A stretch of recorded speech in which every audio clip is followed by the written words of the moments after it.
Man, Bill, when you just meet those guys or gals that almost share the exact same values and core beliefs and everything, that's Brett. We've known Brett for many, many years. First time having him on the podcast, but I just love that guy. Talk to that guy all day. Just a good person, great head on his shoulders, a lot of ideas and thoughts that he brings to the table. And one thing I want to bring up just real quick is he's the exact reason why I think it's important where you work with industry-specific advisors and partners. I mean, he not only has a great outlook on what he does, but he also knows the business of dentistry really well, has a lot of life lessons he can share to make you a better owner, but also just a better person. Yeah, it's the whole thing, right? Surround yourself with people that are smarter than you and lend on their expertise, experience, all the way from growing up through college. I mean, you guys are going to love this episode. So take some time, listen to this episode with Brett Miller with Corient. Enjoy, guys. Welcome to Dental Momentum, the podcast dedicated to lively discussions on business and financial strategies tailored for dental business owners. At Duckett Ladd, we're committed to transforming your business journey and supporting you at every stage. Join us as we delve into the keys to long-term practice success, from cutting-edge accounting and strategic tax planning to personalized business strategies. Together, let's propel your dental practice forward with unstoppable momentum. All right, Brad. I love meeting people. Not that we've known each other for a while, right? But so I say meeting people, but I love when I met you for the first time, people that have all these initials behind their names. But then also, I always say, there's a CPA behind that name, but then you went kind of, I'll say, to the light side. Maybe Bill and I went to the dark side of public accounting. I was rescued. You were rescued. Oh yeah, there's a story behind that. Jump in. Tell us that story, yeah, man. So funny enough, my background, interestingly enough, it's a tangent to dentistry. I grew up, grandfather, uncle, and brother are all GPs. So grew up in a dental family. Funny enough, when my mother would run errands, she would drop my brother off where? My grandfather's dental practice. So literally we grew up playing with liquid mercury. This was like before that was deemed to be hazardous for your health. Like we would sit in this dental lab and make models and like literally smear mercury in the palms of our hands. So I'm sure my this all makes sense now, as you're saying. Yeah, if you hear me like twitch, you'll understand why. So you grow up in this dental family, and my older brother goes to Chapel Hill. We're from North Carolina. He goes to UNC Dental, and so hey, is it a foregone conclusion that Brett's going to go into dentistry? I did take organic chemistry, and I was like, did well enough, but said, this is not really how I want to spend the majority of my college days in the chemistry and biology labs. So I turned to my mentor and my hero, who's my dad. My dad was in textiles and traveled the world. Like from my perspective, had the coolest job in the world. He traveled all over, worked super hard. He got to work with people, got to help them, and more importantly, got to play golf in some really cool locations and provide for a family. And so, you have one of those lucid moments as like a 17 or 18-year-old where you look at your parents and say, can I get some like real world advice? And so I asked my dad, I said, hey, I want to be like you when I grow up. What advice would you give me? And, as dads do, he kind of took a breath and he goes, two things. He said, one, stay the hell away from textiles. He's like, unless you want to move to Asia, which by that point, that's where he was spending the majority of his time. He said, hey, textiles is not a vibrant industry. I wouldn't recommend you go into that. He said, however, if I could give you any advice, Brett, it would be to get an undergraduate degree in accounting. He said, because now that he was ascending into senior leadership, he said, it's all about cash flow. It's all about understanding the secondary and tertiary impacts of decision making. He's like, if you can get ahead of that, he's like, I'm not saying you have to be a CPA, but if you can understand how money flows through an organization and impacts decision making, you're going to be able to do anything you want. He said, so my advice would be get an undergrad degree, go work for a big four firm for a couple of years, and then figure out what you want to do. So, okay, that's actually the path I was on. Where went to the Citadel. We had an accounting concentration. It was like, the business major was big, but there were 20 people in the accounting concentration. So you got to know your classmates really well. You got to know the professors really well. I did a summer internship with Ernst & Young. Like I was headed down that path. until the start of my senior year. After your junior year, you do an internship, and the last day, the partner pulls you in the office, gives you a signing bonus and a backpack, right? The backpack with the EY initials on the back, so You were can go going back to the to dark campus. side, man. You were going Yeah, right to the dark I was side. fully down. I Line mean, and sinker. was fully down the dark side. I was like, but what a cool way to start senior year of college. You already have a job. Like, you're just not even worried about it. Yeah. Until there was a young man from my hometown going to the Citadel. And, the day you drop your son or daughter off at the Citadel, similar to one of the academies, not nice, not friendly. People are intentionally rude. Rude maybe not be the right word. They're harsh. And so, being the older gentleman from the hometown, I was a senior. I walked over and to this young man's parents and just said, "Hey, I'll keep an eye on him. I'll look after him. I'll bring him back at Christmas break." And his dad asked me, "What do you plan to do after college?" I explained the pathway, and he said, "Funny enough, I did that too. I started to work for, at that time, PricewaterhouseCoopers or Cooper's Lybrand, I think, in a previous life." And he said, "Hey, we just started this investment firm. You should come work for me."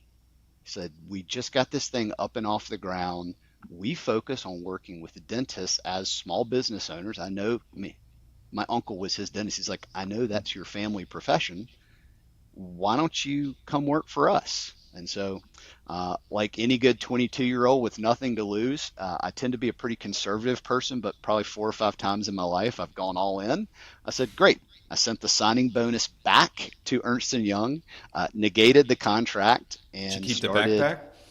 I did keep the backpack. They didn't ask for that back. Started here June 7th of 2007. So we all know that's an interesting time with what was about to happen with the Great Recession. But literally dumb luck fell into saying, wait a minute, I get to help people make better and smarter financial decisions in an industry that I grew up in, that I have a lot of passion and love for. So I'm going to call that that was God's plan, higher level planning that wasn't the initial plan, but boy, am I so glad this is where I landed. Well, before we get into where you landed, the space you landed with the dentistry, walk us through, or for the people who don't know, tell us a little bit about the Citadel. Like, some people may not even know what that is. Walk us through your experiences, some of the stuff you learned there. I'm assuming, you took some lessons back from that place. I wear the ring, which if you read any of Pat Conroy's books, he's probably one of our most famous alumni. He makes a comment of, I wear the ring. And, the Citadel is a different choice for a lot of young men and women, especially I think in today's environment. The Citadel is one of 5 senior military colleges in the United States.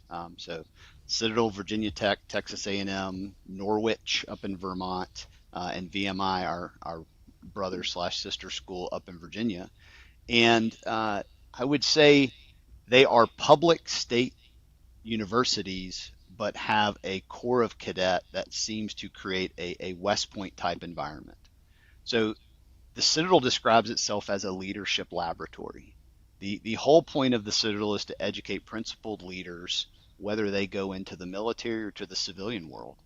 And it's really, if you kind of take a step back, it's a 4-year leadership experience where the first year you have to learn how to follow, which for a bunch of headstrong 18-year-olds who have thought of themselves as big shots in the world, it is quite a humbling experience. At the Citadel, you are affectionately known as a knob your freshman year, because the day you show up, they shave your head and you are bald as a doorknob for an entire year. And you have to make your bed every morning. Funny enough, my wife appreciates that habit carried over into life. I make the bed every morning. You have to keep your room clean. You have to, you can't miss class. So it's interesting because as an adult, I've taken personality assessments and realized I thrive in a structured environment. Didn't know that about myself at 16, 17 when I was applying to the Citadel. But what I found at the Citadel was it was an environment that said, hey, this is a true meritocracy.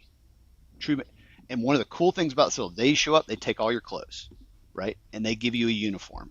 It's the great equalizer. Doesn't matter where you came from. Doesn't matter who your mom or dad was. Doesn't matter where you went to high school.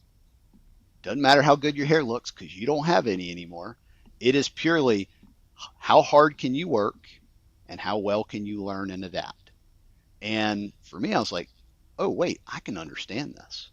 This works. I can now figure out. And so, sophomore year is learning through experimentation how to lead.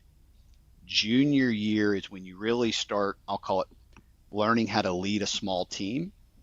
And then senior year, you start to learn structurally and you start thinking or strategically. And so my senior year, I had the honor of being elected by my peers to run the honor committee at the Citadel. So the Citadel, like West Point, has it's a cadet-run honor code. A cadet does not lie, cheat, or steal, nor tolerate those who do. It's administered by the cadets. There's no faculty involvement. And I would say carrot and stick. Unfortunately, the consequence of not adhering to the honor code or being found guilty of a violation is expulsion from the college. So here I am at 22 years old. I'm running this. It's like a court system. And every week I would go meet with the president of the university, a 3-star general from the Air Force. So like 22 years old, I'm interacting with senior level military officials on truly important matters of, hey, we did an investigation, we had a hearing, we found these facts of evidence. We recommend, I was going saying, we recommend this person be expelled from college. And it happened. And so it's like, wow, you talk about growing up really quickly of saying, hey, these are not minor, this isn't like adjudicating a fraternity and real, deciding what we want on the menu for next week. It's like, hey, no, this is whether someone gets to graduate from this institution or not. And like, what are the implications of if we don't do the right thing here, or if we make the wrong decision, by no means is this person's life over, but certainly it's a major curveball in their life that they were not expecting. And so, I learned a lot at the Citadel. I mostly learned, though, it's kind of funny. People have asked me this, like, how does this translate to parenting? I'm like, well, one of the things I learned at the Citadel is fear is a short-term motivator. I think you learn this in the military. Fear works for about a week, and then it stops working. But the Citadel actually taught me more than anything else how to care for people, how to understand people, how to motivate them to be the best versions of themselves, and how to lead by stewardship and by example. And it's interesting because people think the military, big, tough, brash. Some of the best leaders that I've seen in the military never raise their voice. Now, they can ask a question that will make you crawl, but they are intentional. They're pragmatic. They learn how to be non-emotional. And you start thinking of, all right, as you learn these traits, you're coaching and developing people, which I would have never connected to my current profession. People always ask me, like, Brett, I understand how you got to wealth management. Why did you stay in wealth management? For me, this is like a form of ministry. I view the future of the wealth management industry over the next 5 to 10 years. We are effectively life coaches because there's the big four, right? Money, family, politics, and religion. Like, you try to avoid all 4 of those conversations at a cocktail party. Well, guess what we talk about all day, every day? Money, family, the impact of politics on money, and the impact of religion on money. So who else, like, we often know if someone has a terminal illness, or we often know if, sadly, sometimes a divorce is coming, sometimes even before the opposing spouse. And it's a need of affirmation and safety and security because, we live in this uncertain world. And sorry, I digressed a little bit, but that was, at the Citadel, you started to pull some of those elements of real life that most people don't encounter until they're 30s, 40s, or 50s. We're learning how to deal with them at 18, 19, 20 years old in an environment that teaches you the true meaning of failure, which is first attempt in learning. It's like, no. I could go on over about some silly stories. Like, they put you in situations where you had to fail. And it was to teach you, one, to accept failure, not accept failing, but accept that you were going to fail and say, how do I learn from this? How do I iterate, improve, and get better and make sure this doesn't happen again? Yeah. If you guys don't know Brett, or if you've ever met Brett, I would say, Brett, you're probably one of the most prepared, structured, organized, the list goes on, guy. And I think you probably had that in your blood anyway, but the Citadel probably just made that more defined, I would think. I mean, maybe just talking high level, but I would think Yeah. so. Remember a specific conversation with Jack Rhodes, who was my faculty advisor at the Citadel. It's like one of those comments that someone said to an 18-year-old that holds true today. And he said, hey, Brett, in any given day, you're going to get behind. In any given week, you're going to get behind. He said, but let me give you a tip to life. Start Monday morning squared away. And I can tell you, perhaps it's not the best habit, guys, but I tend to work 2 to 3 hours on Sunday. I mean, I tend to find a window where the I think kids you are. emailed me this Sunday, Brett. Yeah, I tend to do it like after church, before while the kids are kind of getting ready for the week. I'm not working actually usually on work matters. I'm getting caught up in getting myself organized because I view, if you can hit the ground running on Monday morning when everybody else is still, if you will, I say recovering from the weekend. I don't mean it in that regard, but like is kind of dialing in from the weekend, catching up from last week. All of a sudden now you're 2 to 3 hours ahead and you're being intentional in your activities versus reactive, right? There's no baseline. You're either growing or dying, right? You're either intentionally getting ahead, preparing, moving the ball forward, or you're falling behind and reacting to other people's issues or priorities. So my life beliefs, I want to be on the leading edge of that curve Yeah. and always be prepared, intentional, because don't get it right all the time, but I find if I'm consistently ahead of the curve, I tend to make progress in the areas of life that I need to do so. You know, Jared, it's kind of ironic because we talk about how structured Brett is, and we've already got off script, and I love it.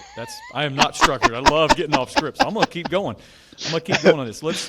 Let's talk through how you apply those leadership skills you learned at the Citadel, both with your role now with Corient. I mean, you have a leadership role, but I would also be curious: are you able to flex that muscle as you're dealing with say, practice owners and hearing some things that clearly you can identify some core issues that maybe they just need a little help with that? Yeah. Let me answer that one in reverse order, if you don't mind. Yeah, I'll flip the script on you as well. One of my favorite questions, Bill and Jared, to ask a practice owner is, tell me your journey into dentistry. And I've heard some wonderful stories over the years of, hey, I had a cleft palate as a child. Someone gave me permission to smile, and I became an oral surgeon because I wanted to pay that forward, right? Hey, when I was a kid, my orthodontist made me confident with braces, and I want to repay that. Like, there's wonderful stories. I'm like 0 for a million on, Brett, I just love P&L statements. I wake up in the morning and I'm like, I can't wait to process payroll this week. How many dentists do you know went into their profession to be a small business owner? Few. None. Yeah. Few. I think people are now seeing the entrepreneurial journey, but Right.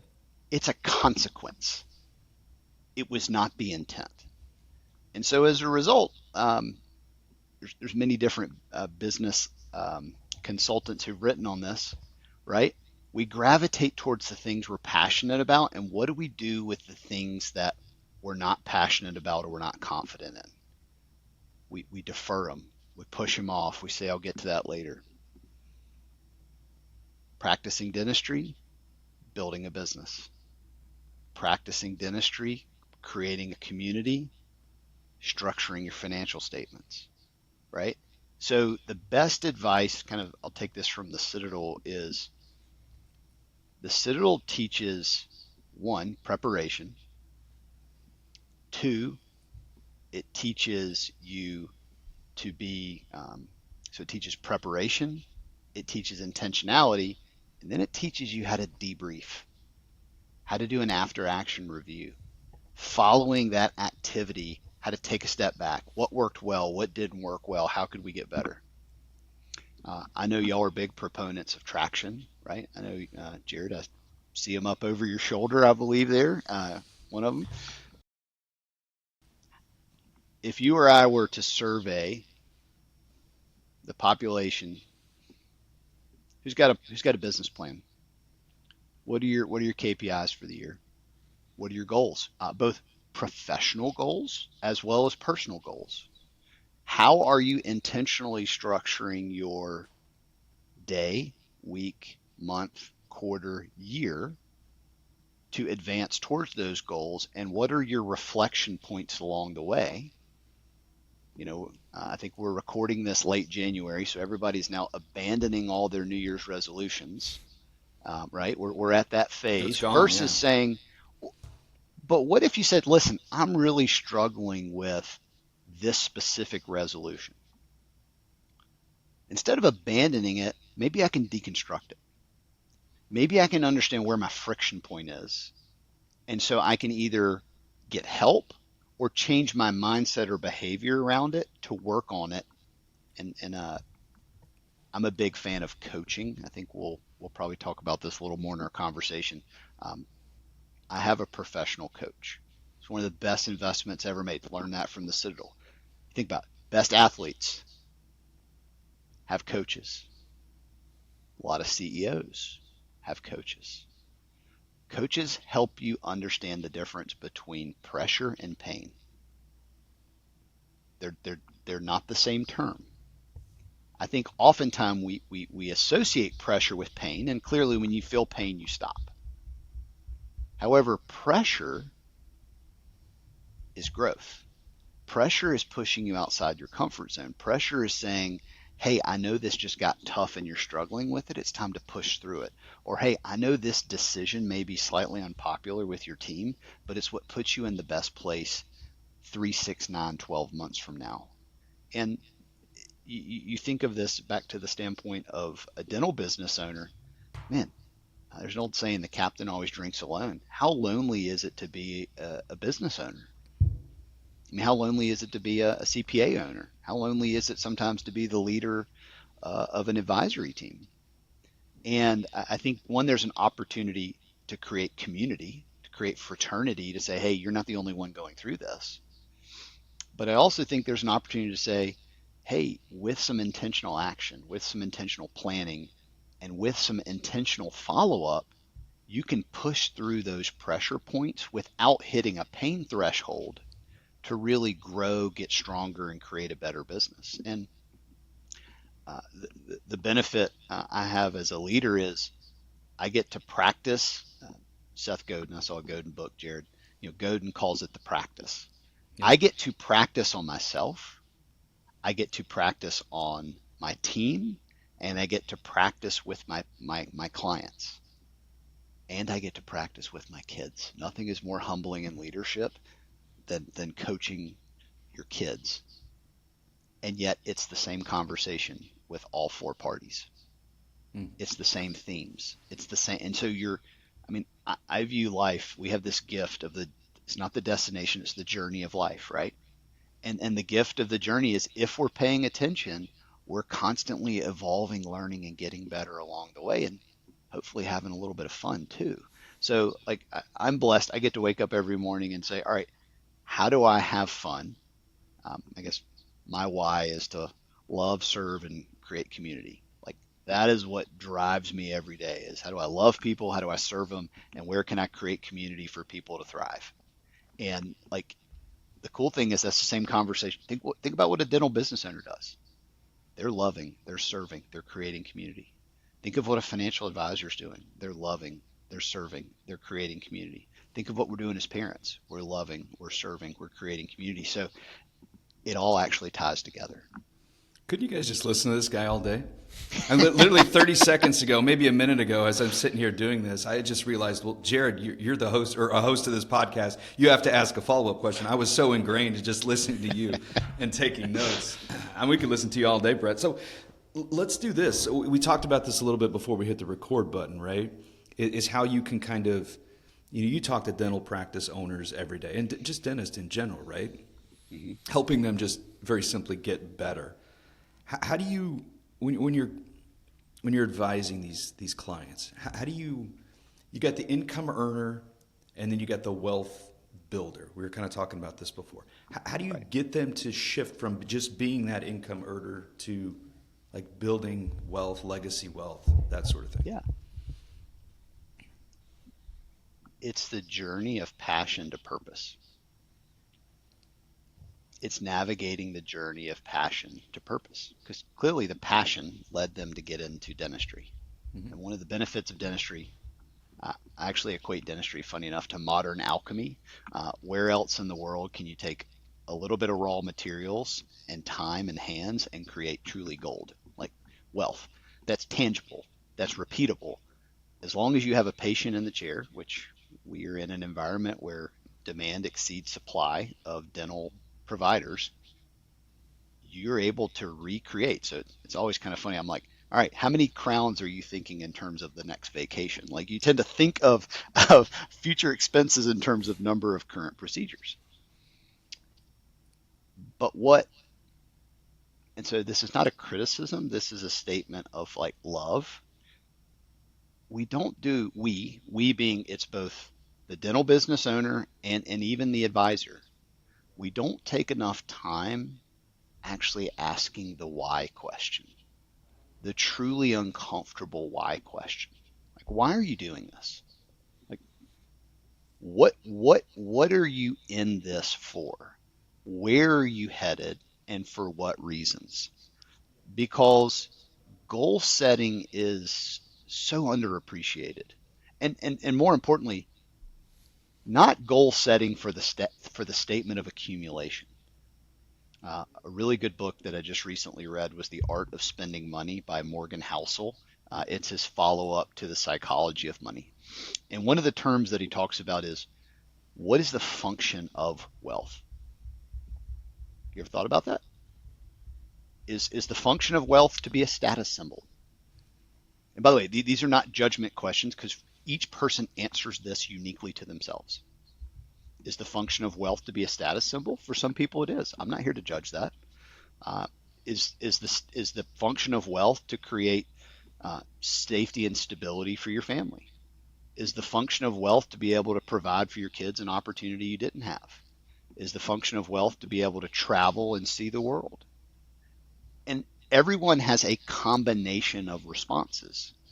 But until you know that, and importantly, you need to bring a spouse involved here, until you understand a family's relationship with wealth, a family's goal around wealth, if you think about it, you're kind of working for the sake of working, but not really sure why you're doing it, right? Where the goal in all of this is to wake up every morning and say, I'm able to do whatever I want to do with whoever I want to do it with without having to worry about how to pay for it. Now, the answer, how that, I'll call it, trickles down, is different for each person. But until you take a step back and say, what are your goals? Where are you headed? Why? Why is this important to you? Not from a statement of judgment, but from a statement of understanding. Then you're matching emotion with KPIs. KPIs by themselves, goals by themselves, are meaningless, because the emotion is what's going to get them up every morning and keep them focused on it. So I think there is a breakdown between the purpose of money, the utility of money, and its role in each family's life. And until you get clarity on that, you're not really sure what you're working toward, and therefore you're being inefficient and ineffective in that wealth creation process. Because hear me as I say this, I have some folks who have more zeros behind their names, but they are broke. Wealth is not a direct correlation to the dollars in your bank account. Mm-hmm. wealth is a much broader term, and until we define, you asked a good question, how do you go from an income earner to a wealth builder? We first have to understand what wealth is. So then we can understand how the platform of being a dental business owner. How often do you find, though, on that wealth question when you're talking to clients, when you ask this for the first time, that maybe they've never thought about that or have a hard time identifying or not explaining what wealth building means for them? Because you don't really think about that too often. You know what I mean? It tends to be a question where people get uncomfortable. It's a pressure question, right? Remember pressure versus pain. They don't know how to answer it. It takes months and years to develop the answer to that question. It is a healthy dialogue. And by the way, it changes. It evolves over time. So it is a important and also ongoing conversation. That's part of that feedback loop, checking in, assessing, and reviewing is what does that ongoing definition of wealth look like? But to your point, Jared, it takes time. I mean, time is our friend here, and we're a trust-based relationship. We're a trust-based, we are a high trust industry. Yeah. You have to have that trust to ask that question and get to the root of the real answer to give the best advice. So, Brett, when you look at what you said earlier about modern alchemy, and presumably you see the practice, a business owner who owns a dental practice is having that engine that can create that gold. How do you connect the dots between the wealth building mindset and the fact that they are sitting on a potential gold mine, but maybe just not churning it out like they should? Couldn't agree with you more, Bill. You've asked the right question. So if you think about it, in every moment of every day, we have to make a choice, right? Do I move forward or do I stay where I'm at? And let me explain. We know how hard it is to run a dental business right now. No doubt. I mean, incredibly hard. There are pressures coming in from, I won't repeat as you guys know, but wages, expenses, competitive environment, insurance reimbursements, like the landscape. I mean, dentistry's changed more in the last 5 to 10 years than it did the 50 years before that, right? It's a completely different industry. So are we having that conversation with our business owners to say, have you rethought why you're doing this? Have you rethought what this means to you? Because, easy to say, it's easier to save $1 in an expense than it is to generate another $1 in income. But why? And so what we're trying to help is like, what do you actually need? And here's the counterbalance of alchemy. How much is enough? Right? We live in a more is always the answer. Is it? Is more actually always the answer? Or is there a point where, hey, I have enough? Or better yet, I'm on track to my goals with the level of production. I'm able to provide a good wage for my family. I'm able to save and meet my retirement goals. I'm able to take care of my community, and I'm able to create a living wage for my team. For some people, they go, I don't know if you've ever thought of it that way, but like, what a great demonstration of stewardship in that environment. It's not. I think, unfortunately, and you guys have seen this, how many people have bought additional locations because they thought that was what they were supposed to do, not understanding that 3 locations is 9 times the issues. And by the way, also a 50% reduction sometimes in enterprise value because of the costs associated with running a multi-location practice. All of a sudden now you've amplified your stress, you've amplified your time commitment, and you've reduced the enterprise value of your business because you didn't know where you were actually going and why you were going there. And by the way, we're super grateful to be here in the United States, right? We're super grateful to be alive at this time.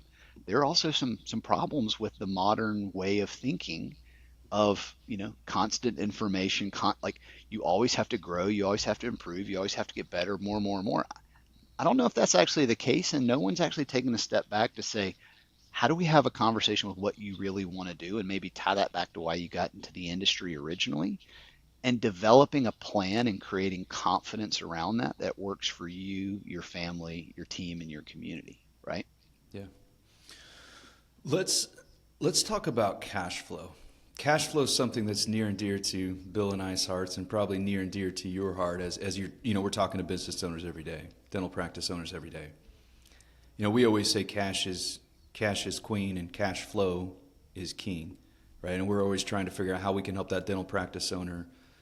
I always say open that spigot wide open, right, to create as much cash flow as that they need. Go back to your question, what is enough, right? So let's talk about cash flow like management, if you will. Like when you're talking to your clients about cash flow, what are you talking to them about? Like what frameworks or managements, things like, what does that look like? Yeah. So we tend to think of cash flow, and if you will, there's a waterfall, right? Yeah. There's a waterfall that starts at production/income, has to work its way through the expenses of the business, overhead. Then it has to actually go over to the doctor as compensation in one form or another and work down through their personal expenses. Now, here's the common mistake that we see time and time again. When I say, let's talk about savings, we start at the end. And we go, well, this is how much is left over to save. And if you wait until the end of the month, if you wait until the end of the quarter, if you wait until the end of the year to save, that money's not going to be there. So the way we tend to think about this, say, how do we go back up into that waterfall and create appropriate savings mechanisms, which it is slow, it is unsexy, it is boring. But you know how true wealth is created? The wonder of compounding interest and the impact of small decisions repeated consistently over time, right? You don't get wealthy, but in one stroke of a check, you can. But for most people and most dental business owners, it's done by saving a little bit each month over the course of a career and then having a liquidity event when they sell their business. But budgeting is a funny tool. What gets measured gets managed. How often are we building savings at the business level? Qualified retirement plans, 401k plans, cash balance plans, health savings accounts. At the personal level, personal funding, education funding, wedding fund, college fund, etc. It's not, I would say, that people are averting it. I just don't think they're prioritizing it accordingly, because if those small bits are built into your budget, funny enough, the same dollars flow down to the bottom line. You've just filled up the savings buckets along the way, and then it's automatic. It's kind of funny. What do you think? You think about it. What do we do in the United States? We manually save and we automate spending with those fun little plastic 3x5s in our pocket. Why not manually save automatically save and manually spend? Fun test for anybody who want to do this. For the next 2 weeks, pay with cash only. You will get, Amazon, gas, groceries, you will have a real appreciation for how much you thought you were spending versus how much you're really spending. Like 2-week experiment, cash only. Counting out those hundos at Walmart. Yeah, you'll be like, adds up, right? I mean, my wife was, I'm not the grocery shopper in our family. My wife does an awesome job there. Wife and daughter were out of town. I took my son. I was like, hey, buddy, let's get a steak for dinner. And I wasn't going to go to a restaurant. I went to the grocery store. I was floored by how much steaks cost. Yeah. This was like 2 weeks ago. Yeah. So it's like, when you just swipe credit, you don't think about how much things actually cost. And I think spending gets away from you. So it's like, where can you automate savings and build it into your cash flow? So then you just get to spend what's left over and not have to stress about it because you've already hit your savings goals. So, Brett, as you're walking through that journey and they're saving along the way, through practical means that you're recommending, they're working on getting their P&L in order, which equates to cash flow. But they're starting to consider that liquidation event, you talked about. It's time to move away, to retire. Yep. You guys serve a critical role in that typically. So tell us, what kind of conversations are you having with people as they're nearing that point? Yeah, absolutely. And I'd say that's an area we spend, I'm going to call it, there's three phases of a dental business owner. There's formation. We work a lot together on helping people get the right entity in place, up and running. I'll call it, there's midstream management, cash flow savings, which we just talked about. And then comes the exit, which I would say is not the end. It's just the next chapter in your journey. But it's hard. Oh, it's hard. Not for financial reasons. I think dentistry in particular has a very hard time with that exiting because of the emotional component. My grandfather practiced till he was 75 because he was doc. That was who he was in town, and he cherished that role more than anything else. So the way we approach exit planning is not simply to exit, but rather to exit with confidence. And we view that as having three critical parts. One, we need to help working with your team of advisors, your CPA, M&A advisor, attorney, maximize value, right? You want to be compensated for your life's work on your terms. And here's the kicker, without regret. Agreed. How can you be happy and satisfied? And by the way, along the way, that doesn't mean you got top dollar necessarily.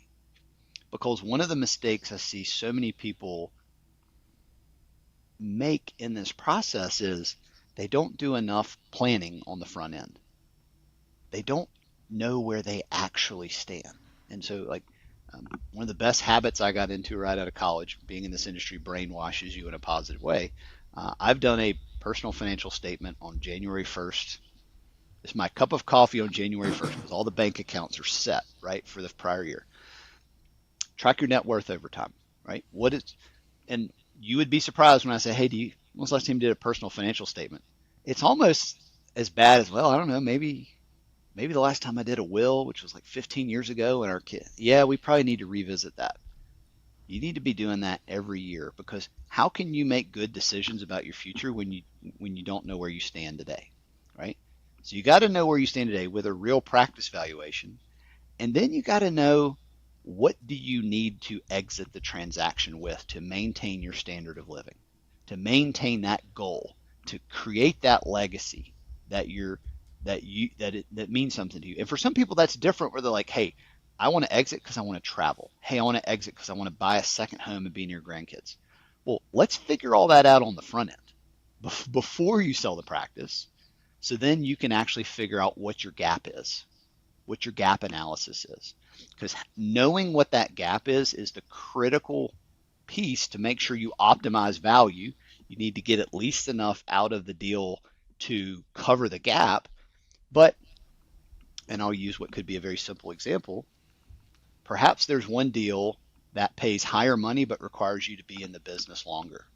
But you said, hey, Brett, I'll accept less if I can leave sooner to get to the grandkids, but I can freely make that choice knowing I'm good to go because I've covered my gap. You wouldn't be surprised how many people take the higher number, which forces them to stay longer when they didn't want to, because they didn't know they hadn't thought through what their options really were. And then they end up in the regret side on the back end of the deal. So optimize value on your terms without regret. How do you navigate that so you can go into the process? Said a different way, a dental business owner wouldn't do a major procedure without first doing a pre-op, an x-ray, and in essence having their team on board with what their plan is for the procedure. Why would you sell your practice without doing the same things? What's your pre-op? What's your treatment plan? Is the team on board and ready to execute consistently? So it's just pulling together those different elements. Are you seeing more and more people with consolidation in the dental industry, right? Are you seeing more and more people maybe at a younger age coming to you and saying, hey, Brad, I'm looking to sell? Or what's that look like? It's a little bit of all, Jared. Like it's evolving. I would say originally a lot of the exiting doctors were clearly older and closer to retirement. I now think you're seeing that middle phase where people are really evaluating. hey, what makes the most sense for me? And by the way, I'm not here to say private practice versus DSO affiliation. That is a personal decision for each person, and there are so many different nuances. Yep. But until you run the numbers and go through some of the assessments, you don't know what's right for you. So my answer is not one versus the other. It's let's walk through a process so you can answer that. And if you're already in the right location, awesome. What harm have you done? You've affirmed you were on the right path. If through this you discover you're not in the right place, great. Now you can evaluate and determine what change makes sense for you and your family. Yeah, this is good. All right, Brett. As we wrap up here, rapid fire, man. I know your mental acuity, you're with us here. So, best book you've read this past year, 2025. Ooh, 1929 by Andrew Ross Sorkin. I read that as an awesome book. Great book. Yeah. Bill, you were talking about, I got to read it. All right. This I'm curious about. Morning routine. Dive in. What's your morning routine? I know you got one. You just don't willy-nilly Make the bed. We know that. It makes the bed. I do make the bed. So I'm an early riser. So wake up. What time? What are we talking about? 4:30 to 5. I'm a pretty early riser. Because I have found I need to nourish my mind, my body, and my soul before the day starts. So wake up, feed the dog. That's always important. Typically, I will journal and do my devotion, and then I will exercise, after which I will make the bed, because usually by that time, my wife gets up early too, which is kind of funny. We both get up about the same time, but we sit on different sides of the house to have our quiet morning time. So for me, it's wake up, prayer, devotion, journal, exercise, healthy breakfast. Some mornings I have the gift of taking the kids to school. Some mornings I don't. That was a great piece of advice given to me by a mentor a couple years ago, is don't underestimate the power of taking your kids to school. And so I try to take them every day that I can, that the schedule works out. Because what I find is my personality profile is that of a servant, right? If I can wake up in the morning early, and I used to think this was selfish. I've learned, no, I'm my best for everybody else when I first nourish my mind, my body, and soul. Then I'm good to go, and I can go help take care of everybody else for the rest of the day. So that's the routine. That's pretty robust. Favorite golf course? Ooh, Stream Song Black down in Florida. It's fabulous. Undulation's amazing. I thought maybe Quail Hollow, but I wasn't sure. I have not had the pleasure of playing Quail Hollow yet. Okay, I've so walked it a few times. It's long too. God, Quail Hollow is hard. I'm not that good of a golfer. All right, last one, man. And so, yeah, this is early. I don't know when this will be released, February, March. One thing every dentist should do financially this year. Personal financial statement to include an accurate value of their practice. Yeah. You told me that probably 2 or 3 years ago, Brett. I don't know if my wife listens to these podcasts. Probably not. She loves doing it. She doesn't like the preparation of it. She just wants to see the final outcome. Is what we're doing progressing us forward? Right. Going to why? That's her big thing. Why are we doing this? Why are we trying to build wealth?